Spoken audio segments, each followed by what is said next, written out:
ഗുരുവായൂർ ചെവല്ലൂർപടി താമരപ്പള്ളി റോഡിന്റെ അശാസ്ത്രീയമായ നിർമ്മാണത്തിനെതിരെ നാട്ടുകാർ പ്രക്ഷോഭത്തിനൊരുങ്ങുന്നു. റോഡിന്റെ വശങ്ങളിലെ താഴ്ചയും സീബ്ര ലൈനുകൾ ഇല്ലാത്തതും കാരണം അപകടങ്ങൾ പതിവായി. 3 മാസം മുമ്പ് ടാറിംഗ് കഴിഞ്ഞ റോഡിലാണ് അപകടം പതിയിരിക്കുന്നത്. ഇരുവശങ്ങളിലും റോഡും നിലവും തമ്മിൽ 7 ഇഞ്ചിന്റെ അകലമുണ്ട്. ചിലയിടത്തിത് ഒരടിയോളമാണ്.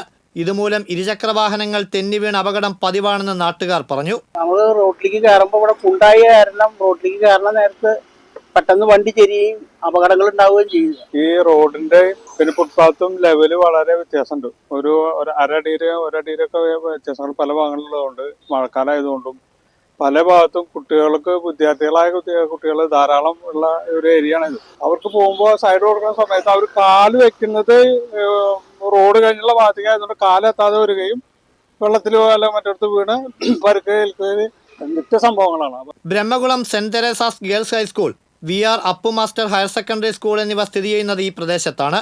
ഇവിടങ്ങളിലായി 2000-ഓളം കുട്ടികളാണ് പഠിക്കുന്നത്. സ്കൂളുകൾക്ക് മുന്നിൽ സീബ്ര ലൈൻ ഇല്ലാത്തത് അപകട സാധ്യത വർദ്ധിപ്പിക്കുന്നതിനാൽ ഭാഗ്യം കൊണ്ട് മാത്രമാണ് പലപ്പോഴും വിദ്യാർത്ഥികൾ രക്ഷപ്പെടുന്നത്. ഞങ്ങളെ ഉമ്മ സ്കൂളിലേക്ക് ആക്കാനും സ്കൂളിലേക്ക് കൊണ്ടുവരാനൊക്കെ ഉമ്മ വരാറുണ്ട്. അപ്പൊ ഞങ്ങൾക്കും ഇത് തന്നെയാണ് അനുഭവം. അപ്പോൾ ഞങ്ങൾ വീഴാനൊക്കെ പോവാറുണ്ട്. പൊതുമരാമത്ത് വകുപ്പിനും MLAയ്ക്കും ഇത് സംബന്ധിച്ച് നിരവധി തവണ പരാതി നൽകിയിട്ടും നടപടി ഉണ്ടായില്ലെന്ന് Saint Teresa's school PTA president Anson Ando പറഞ്ഞു. റോഡിന്റെ 2 എഡ്ജും ഭയങ്കര ഹൈറ്റിലാണ് നിർമ്മിച്ചിട്ടുള്ളത്. അപ്പോൾ അതിന്റെ സൈഡിൽ കുട്ടികൾ വന്നിട്ട് സൈക്കിളിൽ ഇറങ്ങുന്നവരും ഓട്ടോറിക്ഷയിലും മറ്റു വാഹനങ്ങളും വന്നിട്ട് ഇറങ്ങുന്നവരൊക്കെ വിടാനുള്ള പല അവസരങ്ങളും ഉണ്ടായിട്ടുണ്ട്. പക്ഷേ കഴിഞ്ഞ 5-6 മാസമായിട്ടും അതിന് പോലുള്ളൊരു നടപടിയും ഉണ്ടായിട്ടില്ല. വളരെ ചെറിയ ക്ലാസ്സിലെ കുട്ടികൾ, നഴ്സറി 1-ാം ക്ലാസ് മുതലുള്ള കുട്ടികളുള്ള സ്കൂളിൽ 1000 ചില്ലാനം കുട്ടികൾ പഠിക്കുന്ന സ്കൂളാണ്. അതിൻ്റെ റോഡിൻ്റെ ഇരുവശത്തും ആണ് വാഹനങ്ങൾ വന്ന് ഇറങ്ങുന്നത്. റോഡ് പുതുക്കി നിർമ്മിച്ചതോട് കൂടിയിട്ട് ധാരാളം പേര് വളരെ സ്പീഡിൽ വാഹനങ്ങൾ പോയിക്കൊണ്ടിരിക്കുന്ന ഒരു സാഹചര്യമാണ്. അപ്പോൾ കുട്ടികളുടെ സൈഡിൽ വാഹനം ഒതുക്കി നിർത്തുകയും സൈക്കിളിൽ വരുന്ന കുട്ടികൾക്ക് ഇറങ്ങാനും വീഴാനും ഒക്കെ ധാരാളം സാഹചര്യം ഉണ്ടാകും.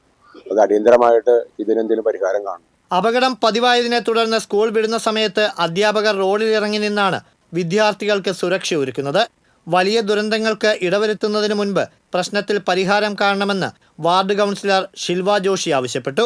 റോഡ് നന്നായി ഉയർത്തിയ കാരണം റോഡിന്റെ എഡ്ജ് വളരെ താഴ്ന്നിട്ടാണ് കിടക്കുന്നത്. അപ്പോൾ കുട്ടികൾ സൈക്കിളിൽ പോകുമ്പോഴാണെങ്കിലും പേരൻസ് കുട്ടികളെ വന്ന് കൊണ്ടുപോകുമ്പോൾ 2 വീലർ പ്രത്യേകിച്ച് വണ്ടി എടുക്കാനൊക്കെ നല്ല ബുദ്ധിമുട്ടാണ്. സീബ്ര ലൈൻ, കുട്ടികൾ റോഡ് ക്രോസ് ചെയ്ത് രണ്ടും സ്കൂൾ അടുത്തായ കാരണം വളരെയധികം കുട്ടികളാണ് വരുന്നത്. നിർമ്മാണം കഴിഞ്ഞ് 2 ആഴ്ചയാകുമ്പോഴേക്കും കൾവർട്ടിന്റെ വശങ്ങൾ ഇടിഞ്ഞു താണിരുന്നു.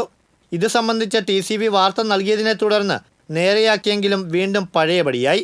ഇതും അപകട സാധ്യത ഇരട്ടിയാക്കുന്നുണ്ട്. അതേസമയം വശങ്ങളിലെ താഴ്ചയ്ക്ക് പരിഹാരം കാണുന്നതിനുള്ള നടപടികൾ ആരംഭിച്ചിട്ടുണ്ടെന്നാണ് അധികൃതർ പറയുന്നത്. താമരപ്പള്ളി ഭാഗത്തു നിന്ന് പ്രവൃത്തികൾ ആരംഭിച്ചപ്പോഴേക്കും മഴയാണ് തടസ്സമായത്. മഴ മാറുന്ന മുറയ്ക്ക് പ്രവർത്തികൾ പൂർണ്ണമാകുമെന്നും അധികൃതർ അറിയിക്കുന്നു. അടിയന്തരമായി വിഷയത്തിൽ പരിഹാരം കണ്ടില്ലെങ്കിൽ റോഡ് ഉപരോധമടക്കമുള്ള സമരപരിപാടികളുമായി രംഗത്തിറങ്ങുമെന്ന് നാട്ടുകാർ മുന്നറിയിപ്പ് നൽകി. TCV ഗുരുവായൂർ.